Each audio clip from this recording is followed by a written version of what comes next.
Assalamualaikum warahmatullahi wabarakatuh. Dengan saya Aminur Rais pada mata kuliah Web Programming 1. Pada pertemuan 1 ini, kita akan membahas tentang konsep dasar web. Yang pertama ada internet. Internet merupakan kependekan dari Internet Network, yang berarti rangkaian komputer yang terhubung menjadi beberapa rangkaian jaringan. Sistem komputer terhubung secara global dan menggunakan protokol TCP/IP, serta umum, internet dapat diartikan sebagai perubahan informasi dan komunikasi. Semua informasi bisa didapatkan dengan mudah dan bebas di internet tanpa ada batasannya. Jadi internet gambarnya itu ada komputer yang sangat banyak sekali dan semuanya itu terhubung dalam satu jaringan. Baik itu ada di luar negeri, dalam negeri, kita dapat mengaksesnya secara bebas itu melalui internet.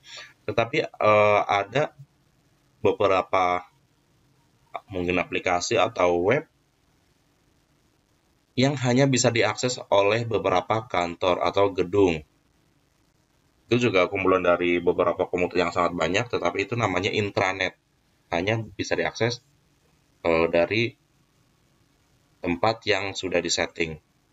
Nah, ada beberapa istilah yang sering digunakan di internet. Ada www, website, webpage, homepage, browser, URL, HTTP, DNS, TCP/IP, IP, hyperlink, dan juga web browser. Oke, kita bahas satu-satu.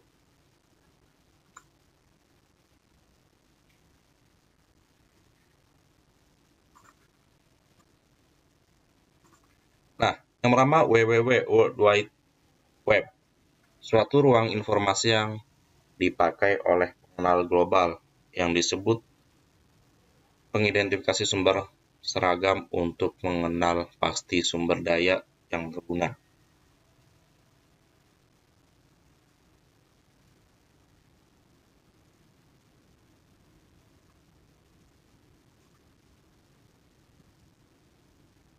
Oke, ini misal kita tulis google.com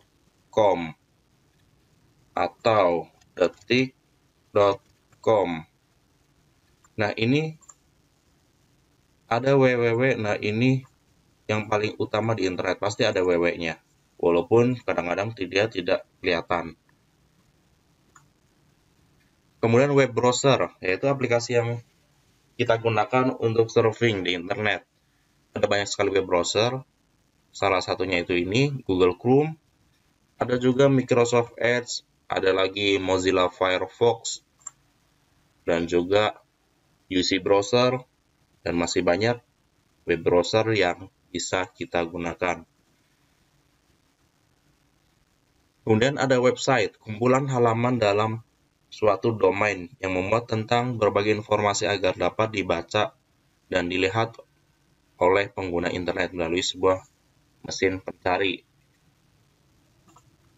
Jadi ini adalah sebuah website ini. Seluruh halaman yang ada di dalam sini adalah website. Kemudian ada homepage. Homepage adalah halaman pembuka dari suatu website. Jadi kalau ini di halaman ini ada banyak sekali informasi. Yang namanya homepage adalah halaman utamanya ini yang ada di depan. Ada juga webpage, suatu halaman yang ditampilkan pada suatu website di internet. Kalau homepage ada di depan, webpage adalah suatu halaman yang ditampilkan pada suatu website di internet. Seperti ini, sebuah page ini memuat beberapa informasi atau juga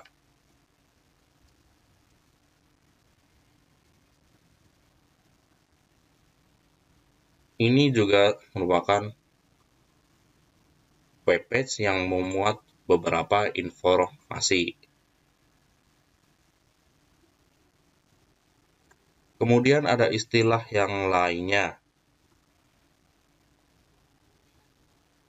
Website, homepage, browser, sudah URL, Universal Resource Locator, rangkaian karakter dengan format standar tertentu yang digunakan sebagai penunjuk alamat dari sebuah sumber daya di internet, baik itu dokumen, file, gambar, teks, atau lainnya.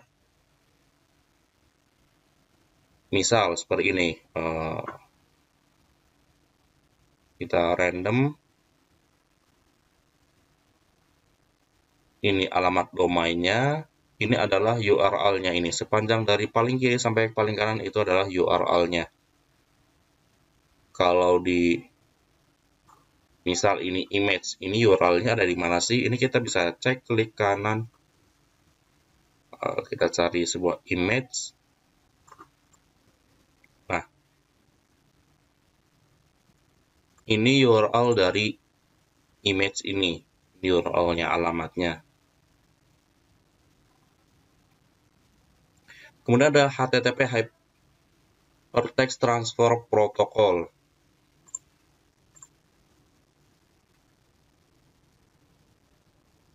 Nah, misal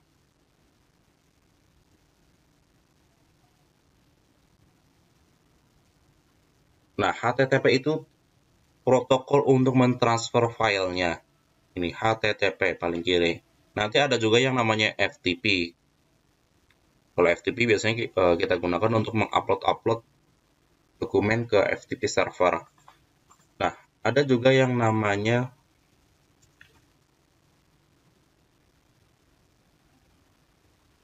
HTTPS. Perbedaan dari HTTP dan HTTPS tentu saja protokolnya. Meskipun beda satu huruf ya ini nih. Dan juga port yang digunakan itu berbeda. HTTPS, Hypertext Transfer Protocol Secure. Kalau HTTP itu ada di port 80, HTTPS kalau tidak salah itu ada di port 443. Ada juga hyperlink, teks yang akan menghubungkan page www ke page yang lain. Misal ini adalah hyperlink. Kalau kita klik ini akan menuju ke suatu halaman tertentu. Ada DNS, Domain Name System, sebuah sistem yang mengubah URL website ke dalam bentuk IP address. Misalnya ketika kita mengetikkan detik.com, ini sebenarnya yang dikirimkan ke sana itu bukan tulisan detik.com, tetapi di-convert menjadi IP. Misal kita bisa mengecek ketika kita melakukan proses ping ke suatu alamat. Nah, ini kan yang dikirimkan adalah alamat IP-nya, dan kita kan susah juga ya kalau kita mengingat-ingat setiap alamat IP dari sekian banyak website. Ini detik.com pakai alamat IP apa, kalau Google apa, sehingga alamat IP ini diubah menjadi tulisan seperti ini DNS, agar lebih mudah kita baca.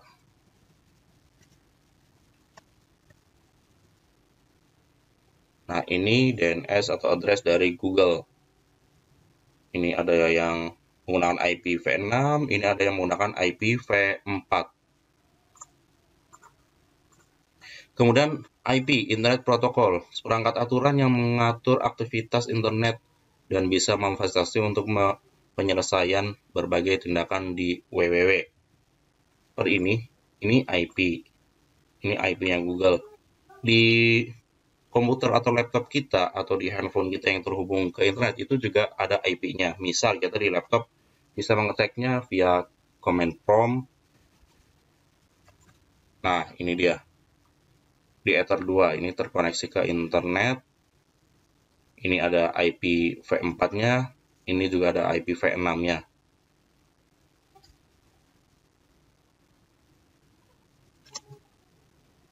Kita juga bisa melihat lebih detailnya.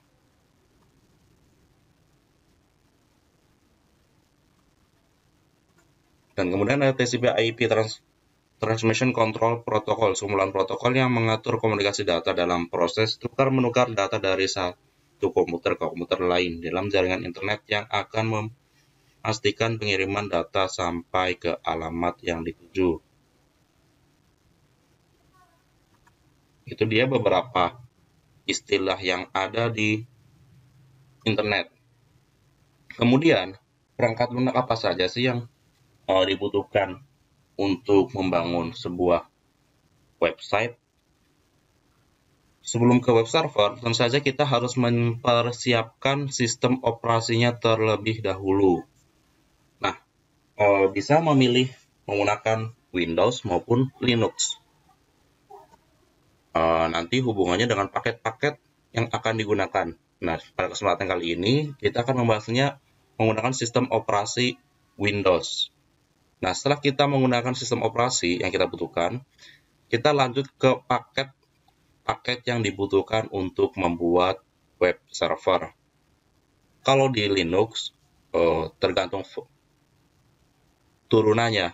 Kalau ada turunan dari Red Hat, ada juga turunan dari Debian. Itu nanti paketnya juga berbeda, paket yang dibutuhkan. Nah, karena kita menggunakan Windows, ini relatif lebih mudah karena kita nanti akan menggunakan yang namanya XAMPP.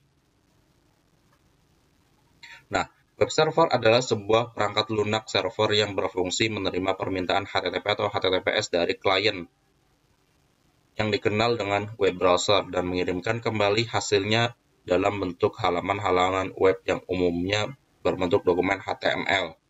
Web server yang terkenal nanti ada beberapa.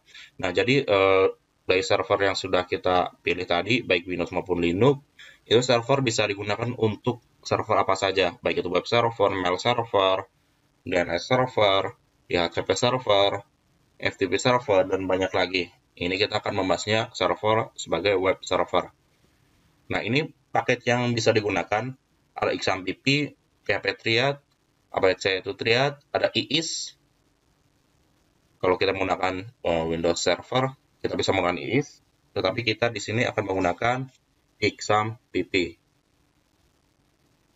Nah, sebelum ke XAMPP, kita akan membahas tentang struktur navigasi. Adalah susunan menu atau hierarki dari suatu situs yang menggambarkan isi dari setiap halaman dan link atau navigasi tiap halaman pada suatu situs web.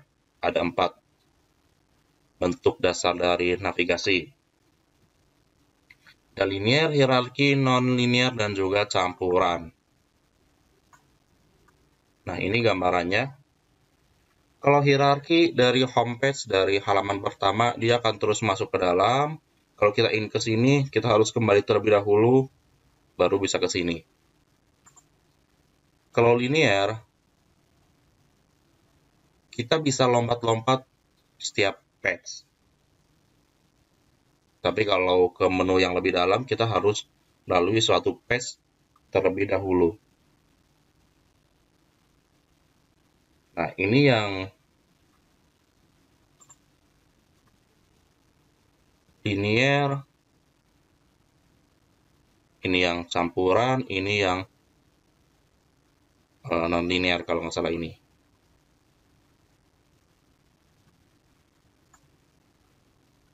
Ini yang campuran, gabungan dari ketiga struktur navigasi ini lebih fleksibel.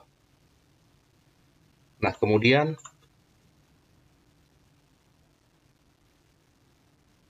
kita akan mengenal lebih dalam XAMPP. XAMPP. Ini dia tampilan dari XAMPP. Yang akan kita gunakan adalah Apache dan MySQL-nya. Untuk ini FileZilla, Marigold, Tomcat tidak kita gunakan. Nah,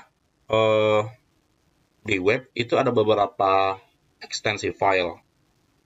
Kita bisa menggunakan .html maupun .php. Nah, kalau kita hanya menggunakan .html, cukup nanti Apache-nya saja yang dijalankan. Tetapi kalau menggunakan .php, paket MySQL-nya juga nanti harus kita jalankan. Dan tentang ini akan kita bahas di pertemuan selanjutnya. Kemudian untuk editor yang digunakan, bisa menggunakan Notepad. Ini ya, Notepad. Ini yang seperti ini bisa kita gunakan sebagai text editor, atau Notepad++ atau Sublime Text atau Atom atau yang lainnya. Ini contoh dari Notepad. ini Sublime Text. Kalau saya lebih sering menggunakan Sublime Text, atau bisa juga menggunakan Visual Studio Code. Mana yang paling baik digunakan, bisa dicoba sesuai dengan keinginan sih. Boleh menggunakan Notepad++, Sublime, atau maupun Visual Studio Code. Nah, itu dia untuk pertemuan pertama dari web programming 1. Jika ada yang ingin ditanyakan, silakan tinggalkan di kolom komentar. Terima kasih. Wassalamualaikum warahmatullahi wabarakatuh.